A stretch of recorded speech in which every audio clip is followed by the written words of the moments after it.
Hello everyone. चलिए देखिए, जो ईथर लेसन है उसके दो यौगिक पढ़े, दो इम्पॉर्टेंट यौगिक के बारे में डिस्कस करेंगे कि इसका कैसे निर्माण होता है और इसका क्या क्या रासायनिक गुणधर्म है। ठीक है ना। तो पहला देखिए क्या है आपका डाई एथिल ईथर। ठीक है, देखिए डाई एथिल ईथर क्या है। देखिए ईथर का ये देखिए बहुत ही महत्वपूर्ण सदस्य है। ठीक है, तो इसके बारे में पढ़ेंगे। तो देखिए डाई एथिल ईथर होता, पहले देखिए इसका निर्माण कैसे होता है। ठीक है ना। डाई एथिल ईथर के निर्माण की विधियां, निर्माण की विधियां कि इसका देखिए कैसे कैसे निर्माण किया जा सकता है। देखिए तो मैं इसको शॉर्टकट में बता रहा हूँ। ठीक है ना। तो यहाँ पे देखिए इसका निर्माण कैसे आप लोग कर सकते हैं। इसका देखिए अल्कोहल को अधिक मात्रा में सल्फ्यूरिक अम्ल की उपस्थिति में गर्म करने पर इसका निर्माण होता है। पहला देखिए क्या है, अल्कोहल कौन सा, एथेनॉल लेंगे, CH3CH2OH। देखिए ये दो स्टेप में होता है। अगर इसमें देखिए ज्यादा से एक ही स्टेप में कराना चाहते तो ये ज्यादा अमाउंट में लेंगे। इथाइल अल्कोहल को ज्यादा किसकी उपस्थिति में कर रहे हैं, कंसंट्रेट सांद्र SO4 की उपस्थिति में, सांद्र SO4 की उपस्थिति में 140 डिग्री सेल्सियस पर गर्म करेंगे तो क्या बनेगा, एथिल हाइड्रोजन सल्फेट CH3CH2OSO3H क्या बन जाएगा, CH3CH2O ethyl hydrogen sulphate plus ये जल निकल जाएगा। फिर देखिए ये क्या, एथिल हाइड्रोजन सल्फेट है। फिर इसी एथिल हाइड्रोजन सल्फेट को ये क्या है, OSO3H। यही देखिए एथिल क्या, एथिल हाइड्रोजन सल्फेट को क्या करेंगे, एथेनॉल के साथ फिर करेंगे CH3CH2OH क्या है, एथिल अल्कोहल के साथ फिर आप गर्म करेंगे 140 डिग्री सेल्सियस पर। तो फिर आपका क्या बन जाएगा, CH3CH2O यहाँ पे क्या बन जाएगा, CH3 प्लस क्या बनेगा आपका H2SO4, जो सल्फ्यूरिक अम्ल नहीं रहेगी वो निकल जाएगी।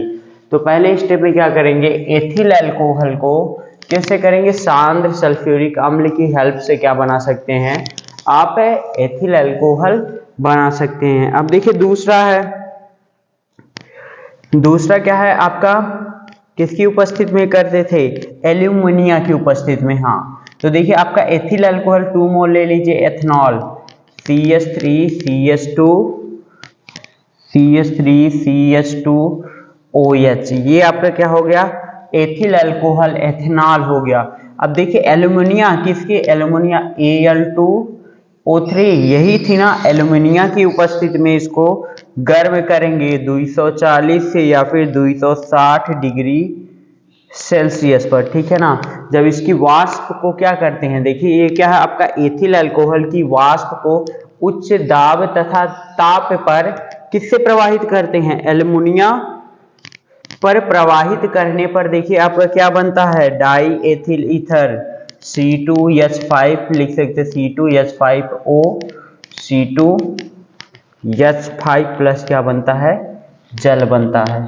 ठीक है, तो ये देखिए दो विधियां हैं, इससे बना सकते हैं। और भी देखिए विधियां हैं। तीसरा देखिए क्या है आपका, हाँ तीसरा ये देखिए विधि है कि आप एथेनॉल से क्या है, CH3CH2OH, ये क्या है आपका एथेनॉल है। जब एथेनॉल की क्रिया देखिए किससे करते हैं, डाइजोमेथेन, डाइएजोएथेन, यहाँ पे CH3CH2N2, इसका नाम है डाइएजोएथेन। क्या नाम है, डाइएजोएथेन। ये क्या है, एथेनॉल है। जब एथेनॉल की अभिक्रिया कराते हैं डाइएजोमेथेन से, किसकी उपस्थिति में कराएंगे आप, HbF4, किसकी उपस्थिति में करा रहे हैं, HbF4 की उपस्थिति में करा रहे हैं। तो आपका क्या बन जाएगा, C2H5 क्या बनेगा, C2H5O C2H5 प्लस आपका नाइट्रोजन गैस क्या हो जाएगी आपकी, निकल जाएगी। ठीक है, तो यहाँ पे देखिए इसके निर्माण करने की 3 विधियां थी। और भी देखिए कैसे कर सकते हैं, ये देखिए 3 विधियां हैं इसके निर्माण करने की। और देखिए बता रहे हैं आगे, इसको देखिए, टॉपिक को बस आपको पढ़ लेना, आप पढ़ कर भी समझ सकते हैं, ठीक है ना। चौथा देखिए ये है कि चौथा क्या करेंगे, आप ये जानते होंगे जो आपका था विलियमसन संश्लेषण अभिक्रिया, ठीक है। विलियमसन संश्लेषण में CH3 आप CH2ONA यही लेते हैं ना। सोडियम क्या है, एथॉक्साइड है, सोडियम एथॉक्साइड का जब करते हैं C2H5 क्या है, एथिल आयोडाइड है, समझ रहे हैं क्या है, एथिल आयोडाइड के साथ क्या कर दे रहे हैं, गर्म कर दे रहे हैं, तो भी आपका क्या बनेगा C2H5O, C2H5 एथनॉल बनेगा, प्लस क्या बनेगा NaI सोडियम आयोडाइड बनेगा, ठीक है ना। तो एथनॉल को यहाँ पे क्या है, ये एथिल क्या है, सोडियम, ये देखिए क्या है, सोडियम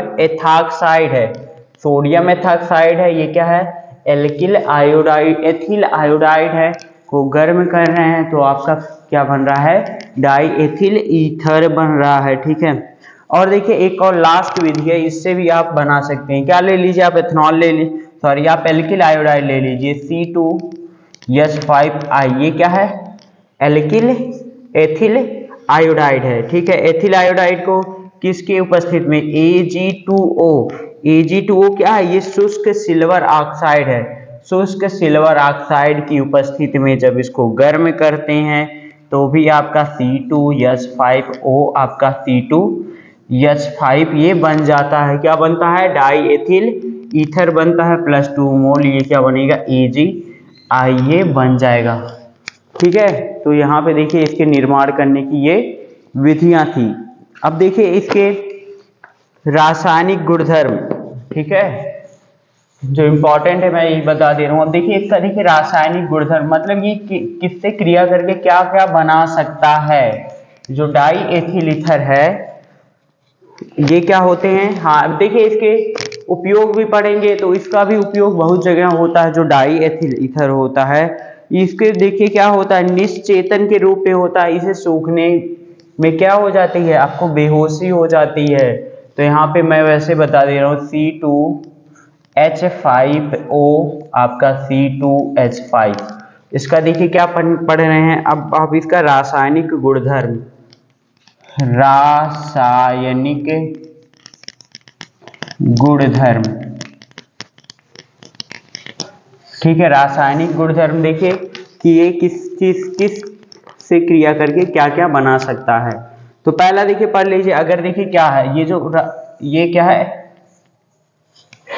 डाई एथिल ईथर है, डाई एथिल ईथर की क्रिया कर रहे हैं किसके साथ, तनु H2SO4 के साथ, किससे कर रहे हैं, तनु H2SO4 के साथ कर रहे हैं। देखिए अभी इंपॉर्टेंट यही है, और किसकी उपस्थिति में, जल। अब देखिए उच्च ताप और दाब पर, उच्च ताप और दाब पर देखिए कर रहे हैं, तो देखिए क्या बन जाएगा आपका, ये बन जाएगा एथेनॉल 2 मोल ऑफ CH, क्या बन जाएगा CH3CH2OH।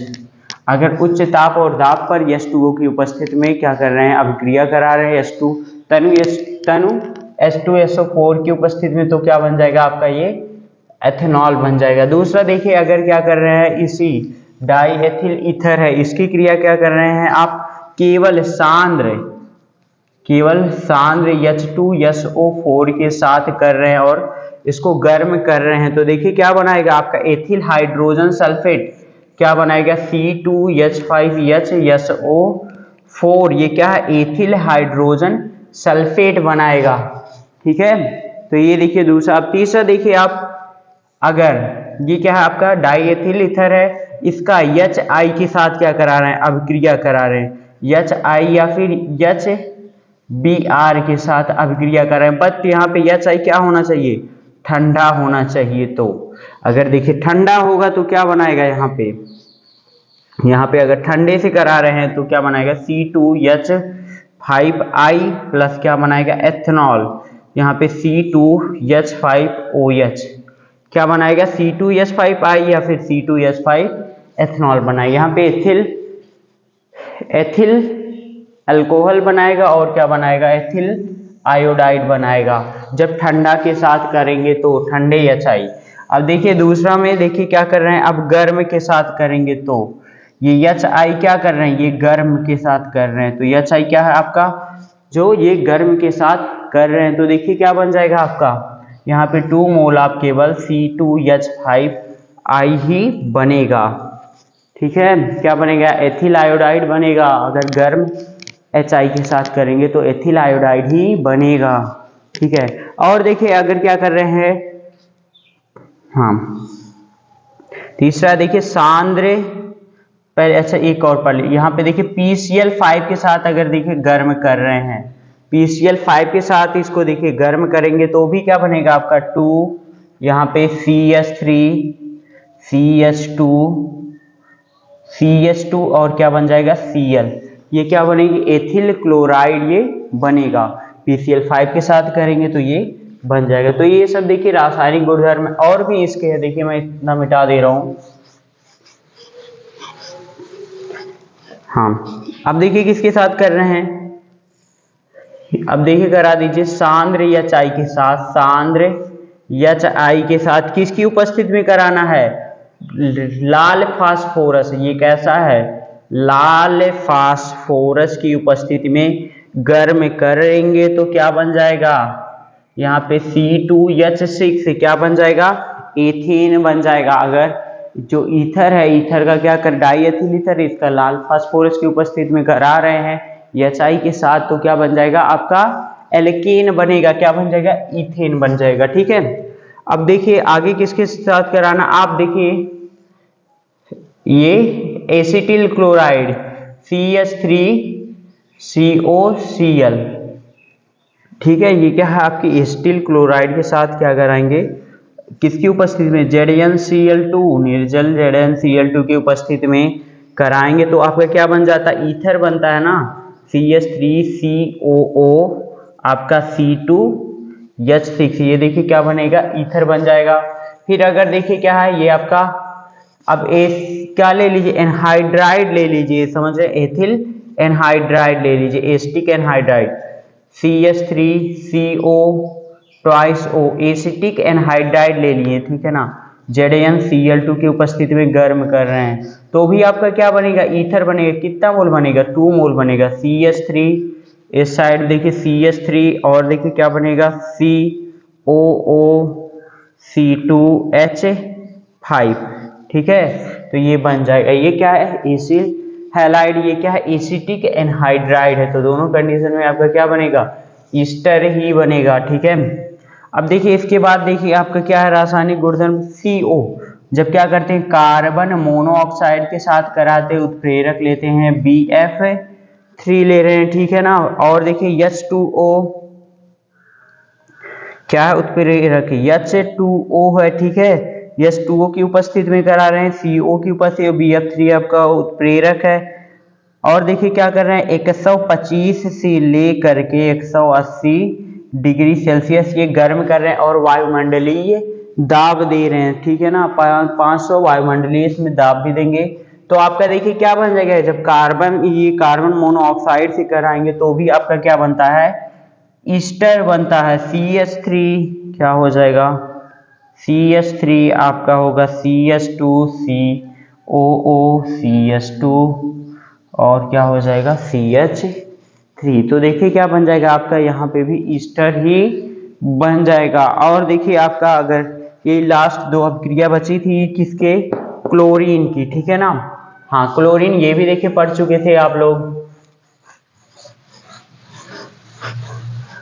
देखिए ये क्या है, ईथर का 2 इंपॉर्टेंट है, ईथर वाले पार्ट का डाई एथिल ईथर, ये क्या महत्वपूर्ण यौगिक, अगर देखिए इसका क्या करा रहे हैं, क्लोरीन के साथ कर रहे हैं प्रकाश की उपस्थिति में, ठीक है ना, पहला वाला देखिए क्लोरीन का क्या कर रहे हैं, प्रकाश की उपस्थिति में करेंगे तो क्या हो जाएगा, अगर सब जगह क्या हो जाएगा आपका, यहाँ पे क्लोरीन जितनी हाइड्रोजन है वो हट जाएंगी, क्या लग जाएगा आपका, क्लोरीन लग जाएगा, तो यहाँ पे हो जाएगा C2Cl5O, यहाँ पे भी हो जाएगा C2Cl5, ये बनेगा, ठीक है, प्रकाश की उपस्थिति में ये आपका बन जाएगा, ठीक है ना, ये क्लोरीन से कराएंगे तो ये बन जाएगा। अब देखिए क्या कर रहे हैं, प्रकाश की उपस्थिति में प्रकाश की उपस्थिति में किससे करा रहे हैं, वायु से करा रहे हैं। तो ये देखिए पारॉक्साइड बना लेता है, ये जो ईथर है ये क्या कर लेगा, पारॉक्साइड बना लेगा।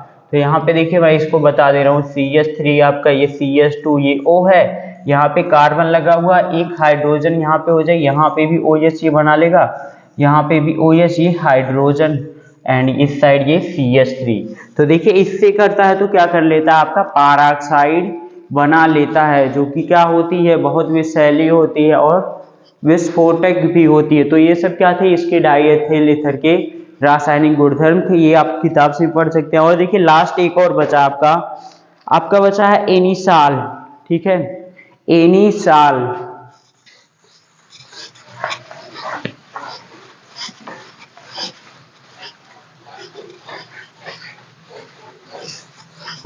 हाँ चलिए दूसरा हेडिंग डाल लीजिए, एनिसाल, एनिसाल।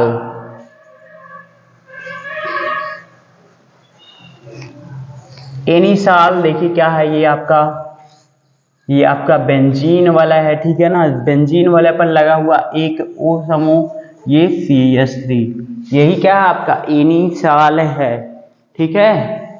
देखिए एनिसाल है, इसको देखिए क्या कहते हैं, एनिसाल को देखिए मेथॉक्सी क्या कहते हैं, मेथॉक्सी बेंजीन भी कहते हैं, ठीक है ना, क्या कहते हैं, मेथॉक्सी बेंजीन,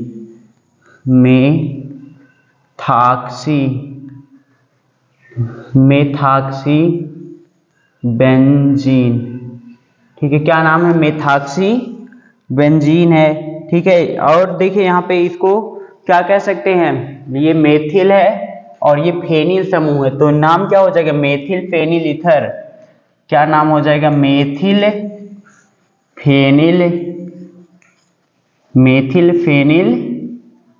ईथर, ठीक है। इसका देखिए मेथॉक्सी बेंजीन या फिर मेथिल फेनिल ईथर, या क्या नाम है, एनिसाल ये नाम है, ठीक है। अब देखिए ये क्या है, एरोमेटिक ईथर श्रेणी का प्रथम सदस्य है, एरोमेटिक श्रेणी ईथर का प्रथम सदस्य है। अब देखिए इसका निर्माण कैसे होता है, इसका देखिए निर्माण पहले पढ़ेंगे, निर्माण इसका कैसे होता है, जो आपका क्या है एनिसाल का, ठीक है ना, क्या है मेथिल फेनिल ईथर का निर्माण कैसे होता है। तो आपने क्या पढ़ा था, विलियम संश्लेषण, ये आपका क्या है, ये ONA है, सोडियम फिनॉक्साइड आयन है, जब किसके साथ करेगा, CH3I मेथिल आयोडाइड के साथ है, क्या करेंगे, गर्म करेंगे, किसके, C2H5 एल्कोहलिक के माध्यम में, ठीक है ना। तो आपका क्या बनता है, एनिसाल बनता है, यहाँ पे OCH3, ये देखिए प्लस क्या बनेगा, NaI, ये बन जाएगा, ठीक है। जब क्या करते हैं, सोडियम फिनॉक्साइड को मेथिल आयोडाइड के साथ गर्म किया जाता है एल्कोहलिक माध्यम में, तो क्या बनता है आपका मेथिल फेनिल ईथर, ये बनता है, ठीक है। दूसरा देख लीजिए, दूसरा भी आपका है, ये भी देखिए विधि है, ये आपका क्या है, आपका ये सोडियम फिनॉक्साइड है, ONA, सोडियम फिनॉक्साइड को जब किसके साथ कर रहे हैं, यानी डाईमेथिल सल्फेट, किसके साथ कर रहे हैं, डाईमेथिल सल्फेट, CH3 2SO4, जब डाईमेथिल सल्फेट के साथ क्रिया कराते हैं तो भी आपका देखिए क्या बनता है, एनिसाल बनता है, OCH3 ये बन जाएगा, प्लस CH3NaSO4 बनेगा, ठीक है ना। तो क्या करेंगे, डाईमेथिल, ये क्या है, डाईमेथिल सल्फेट है, ठीक है ना, डाईमेथिल सल्फेट को सोडियम फिनॉक्साइड के साथ क्रिया करेंगे तो भी आपका क्या बनेगा, आपका एनिसाल बन जाएगा, ठीक है। तो ये भी देखिए क्रिया थी, और भी देखिए क्या है, इसके निर्माण करने की विधियां हैं। हाँ जैसे यहाँ पे फिनाल से भी आप बना सकते हैं, फिनाल से भी क्या कर सकते हैं आप, ये क्या करते हैं, मेथिल फिनाल ईथर बना सकते हैं। और भी देखिए क्या है, ये आपका क्या फिनाल है, OH ये क्या फिनाल है, जब क्या करते हैं, डाई एजोमेथेन CH2N2, क्या नाम है, डाई एजोमेथेन है, ये फिनाल है, इससे क्रिया कराते हैं तो क्या बनता है आपका डाईएजोमेथेन से कराएंगे तो यहाँ पे OCH3 निकल जाएगा प्लस आपका ये N2 आपकी गैस निकल जाएगी। तो डाईएजोमेथेन से कराएंगे तो भी आपका क्या बनेगा, एनिसाल बनेगा। ठीक है, तो ये भी देखिए आपका इम्पोर्टेंट था। अब चलिए ठीक है, इतना देखिए इससे इसके निर्माण करने की विधियां थी। ठीक है, आप इतने तरीके से इसका निर्माण कर सकते हैं। ठीक है ना। अब देखिए इसके जो रासायनिक अभिक्रियाएं होती हैं ये देखते हैं। रासायनिक अभिक्रियाएं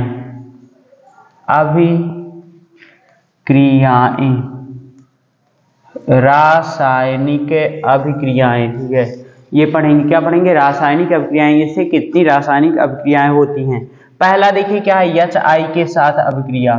ठीक है ना, HI के साथ अभिक्रिया करेगा तो अभिक्रिया, देखिए आप ये एनिसाल ले लीजिए। ठीक है, एनिसाल लिए, OCH3 किसके साथ करा रहे हैं, HI के साथ अगर अभिक्रिया कराएंगे तो यहाँ पे देखिए क्या हो जाएगा, ये आयोडीन इसके साथ निकल जाएगी, ये क्या होगा, इसके साथ ये जुड़ जाएगा। तो यहाँ पे सिंपली ये आपका OH हो जाएगा प्लस ये आपका क्या है CH3I, ये बन जाएगा। तो देखिए अगर एनिसाल HI के साथ अभिक्रिया कर रहा तो आपका देखिए क्या बनेगा, फिनाल बन जाएगा। ठीक है ना। ठीक है, अब देखिए दूसरा हेडिंग डाल लीजिए, HI के साथ अभिक्रिया कर रहा है। अब देखिए यहाँ पे इसका ब्रोमीनीकरण। ठीक है ना, क्या देखेंगे, ब्रोमीनीकरण। दूसरा आपका है ब्रोमीनीकरण, जो क्या होती हैं, इलेक्ट्रॉन स्नेही प्रतिस्थापन अभिक्रियाएं। ये भी क्या करता है, इलेक्ट्रॉन स्नेही प्रतिस्थापन अभिक्रियाएं क्या करता है, शो करता है। जब इसका क्या करेंगे आप लोग, इसका अनुनाद स्थायित्व बनाएंगे तो इससे आपको पता चलेगा कि ये क्या करता है, ये भी आपका इलेक्ट्रॉन स्नेही प्रतिस्थापन अभिक्रियाएं क्या करता है, प्रदर्शित करता है। तो पहला देखिए इसमें क्या है, इलेक्ट्रॉन स्नेही प्रतिस्थापन अभिक्रियाएं में पहला है ब्रोमीनीकरण। ठीक है, जब क्या करते हैं एनिसाल को, ये क्या है OCH3 है, ये एनिसाल है, एनिसाल को क्या करते हैं ब्रोमीन Br2, देखिए क्या करते हैं, जब एनिसाल को FeBr3, ये क्या है FeBr3 उत्प्रेरक की उपस्थिति में ब्रोमीन के साथ क्रिया करते हैं तो आपका यहाँ पे OCH3 ही रहेगा, यहाँ पे भी आपका ब्रोमीन जुड़ जाएगा, यहाँ पे भी ब्रोमीन जुड़ जाएगा, यहाँ पे भी आपका ब्रोमीन जुड़ जाएगा। ठीक है ना। तो इसका देखिए नाम क्या हो जाएगा, इसका देखिए नाम यही हो जाएगा, क्या हो जाएगा नाम, 1 2 3 4 5 6। तो क्या लिख सकते हैं 2, 4, 6 ट्राई ब्रोमो, क्या लिखेंगे 2, ट्राई ब्रोमो 1 मेथाक्सी। 1 नंबर पे क्या है आपका मेथाक्सी है, 1 मेथाक्सी बेंजीन। ठीक है, इसका ये नाम हो जाएगा। या फिर लिख सकते हैं इतने को क्या कहते हैं आप, एनिसाल कहते हैं। तो 2 4 6 ट्राइब्रोमो एनिसाल, ये भी लिख सकते हैं, इसका नाम ये भी हो सकता है 2 4 6 ट्राइब्रोमो एनिसाल, क्या हो जाएगा 2 4 6 ट्राइब्रोमो एनिसाल, ये भी इसका नाम हो जाएगा। तो ब्रोमीनीकरण कराएंगे तो क्या हो जाएगा, ऑर्थो पैरा की पोजीशन पर ये लग जाएगा। ठीक है, दूसरा देखिए आप क्या कराएंगे, अगर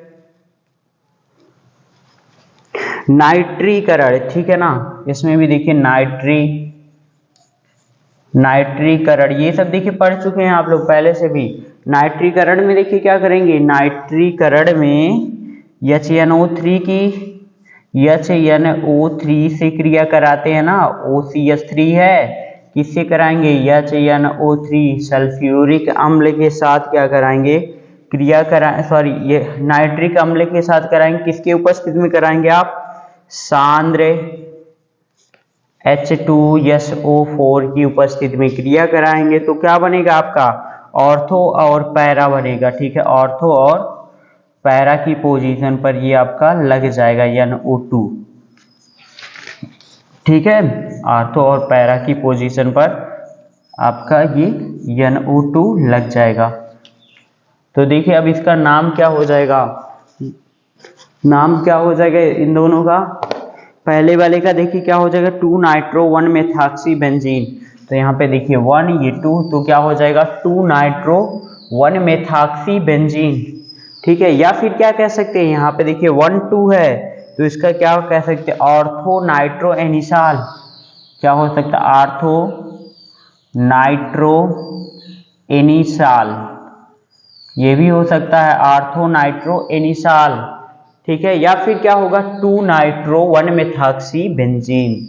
इसमें देखिए क्या हो जाएगा पैरा नाइट्रो एनिसाल, या फिर क्या हो जाएगा 4 नाइट्रो 1 मेथॉक्सी बेंजीन, ठीक है। तो नाइट्रीकरण भी समझ गए ना। चलिए ठीक है, अब देखिए सल्फोनीकरण, इसकी जो क्या है इलेक्ट्रॉन स्नेही प्रतिस्थापन अभिक्रियाएं है। तीसरा देखिए क्या है सल्फोनीकरण, तीसरा क्या है आपका सल्फोनीकरण। सल्फोनीकरण देखिए सल्फोनीकरण में क्या होगा, सल्फोनीकरण में जब एनिसाल का क्या करेंगे सल्फ्यूरिक अम्ल से क्रिया करेंगे OCH3, ये देखिए क्या एनिसाल है, किससे करेंगे H2SO4 से क्रिया करेंगे, ठीक है ना। तो इसमें देखिए क्या देगा आपका, इसमें आपका देखिए किसकी, देखिए यहाँ पे किसकी उपस्थिति में, कार्बन डाइसल्फाइड की उपस्थिति में कर रहे हैं CH2, कार्बन डाइसल्फाइड की उपस्थिति में कर रहे हैं। तो आपका देखिए क्या देगा CH3, तो ये भी देखिए क्या देगा ऑर्थो SO3H प्लस इसी के साथ क्या देगा आपका पैरा देगा। यहाँ पे OCH3 है, यहाँ पे क्या देगा SO3H, ठीक है। तो अब देखिए इसका नाम क्या होगा, इसकी वारीयता ज्यादा देंगे तो इसका 1 हो जाएगा, 2 होगा, इसका 1 2 3 4 हो जाएगा, ठीक है ना। तो नाम देखिए कैसे लिखेंगे, जिसकी वारीयता ज्यादा, जिसमें देखिए SO3 की वारीयता क्या है ज्यादा है, तो इसका देखिए क्या नाम हो जाएगा, नाम लिखना चाहते हैं तो 2 क्या हो जाएगा मेथॉक्सी, देखिए 2 मेथॉक्सी 1 नंबर पे क्या है आपका बेंजीन है 1 बेंजीन, 2 मेथॉक्सी 1 बेंजीन, क्या लिखेंगे सल्फोनिक अम्ल, सल्फोनिक अम्ल, यही हो जाएगा ना 2 मेथॉक्सी 1 बेंजीन सल्फोनिक अम्ल। अब इसका देखिए क्या नाम हो जाएगा, यहाँ पे 1 नंबर पे इसका हो जाएगा 4 मेथॉक्सी 1 बेंजीन सल्फोनिक अम्ल, ठीक है, ये नाम हो जाएगा। अब देखिए लेकिन या फिर इसको क्या कह सकते हैं, इसको देखिए और भी नाम लिख सकते हैं, इसका लिख सकते हैं ऑर्थो, ये क्या है आर्थो है, देखिए ये मेन है, ये आर्थो की पोजीशन पे है, आर्थो एनिसाल, आर्थो एनिसाल कहेंगे, आर्थो एनिसाल सल्फोनिक अम्ल, सल्फोनिक अम्ल, आर्थो एनिसाल सल्फोनिक अम्ल, ठीक है। इसका क्या नाम हो जाएगा पैरा एनिसाल सल्फोनिक अम्ल नाम हो जाएगा, ठीक है। तो इसका देखिए सल्फोनीकरण ऐसे ही कराते हैं। अब देखिए दो चीजें फ्रीडल क्राफ्ट एल्किलीकरण और फ्रीडल क्राफ्ट एसिलीकरण, दो अभिक्रिया है, ये दोनों भी क्या है बहुत ही इंपॉर्टेंट है, फ्रीडल क्राफ्ट एल्किलीकरण और एसिलीकरण, ठीक है। अब चलिए देखिए क्या पढ़ते हैं, पहला फ्रीडल क्राफ्ट अभिक्रियाएं पढ़ते हैं। ए नंबर फ्रीडल क्राफ्ट अभिक्रिया में क्या है आपका एसिलीकरण, यहाँ पे लिख ली एल्किलीकरण, एल्किलीकरण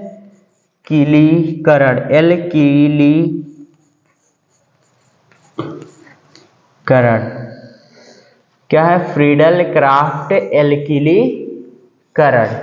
देखिए फ्रीडल क्राफ्ट एल्किलीकरण में क्या है आपका, पहले क्या लिखेंगे मेथॉक्सी, यही जो है आपका OCH3 क्या है एनिसाल ले रहे हैं, ठीक है ना, OCH3, ये क्या है आपका एनिसाल है, ठीक है। एनिसाल की क्रिया कर रहे हैं, एल्किलीकरण। यहाँ पे एल्किल हैलाइड लेंगे आप, क्या लेंगे, एल्किल हैलाइड लेंगे, CH3Cl की उपस्थिति में। देखिए क्या कर रहे हैं, किसकी उपस्थिति में करेंगे आप, निर्जल AlCl3 की उपस्थिति में करेंगे। तो आपका देखिए ऑर्थो और पैरा पर ये CH3 क्या होगा, जाकर के जुड़ जाएगा। OCH3 है, ये ऑर्थो पर ये CH3 जुड़ जाएगा। प्लस आप देखिए क्या होगा, पैरा पे क्या हो जाएगा, ये जाकर के OCH3, इसमें पैरा पर ये जुड़ जाएगा, ठीक है, CH3। तो देखिए इसका नाम क्या हो जाएगा, ऑर्थोमेथिल। क्या हो जाएगा, ऑर्थोमेथिल, ऑर्थोमेथिल, ऑर्थोमेथिल एनिसाल। क्या हो जाएगा, ऑर्थोमेथिल एनिसाल।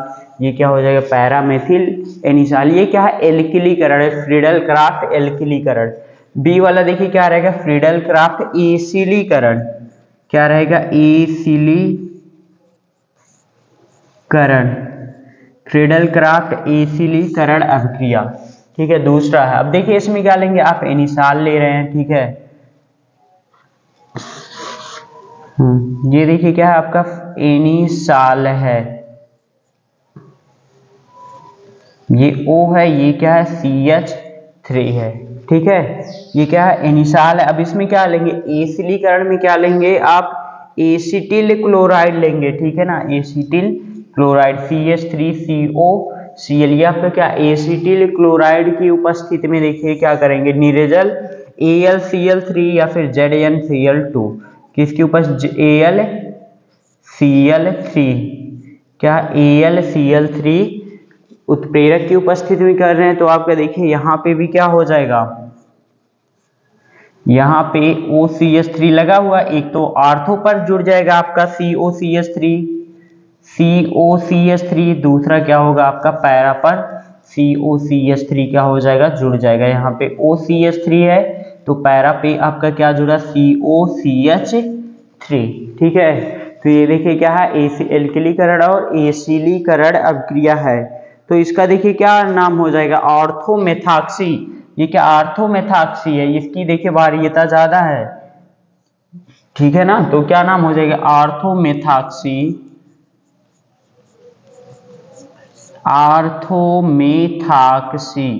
क्या नाम है, ऑर्थोमेथाक्सी एसिटोफिनान। क्या नाम हो जाएगा, एसिटोफिनान,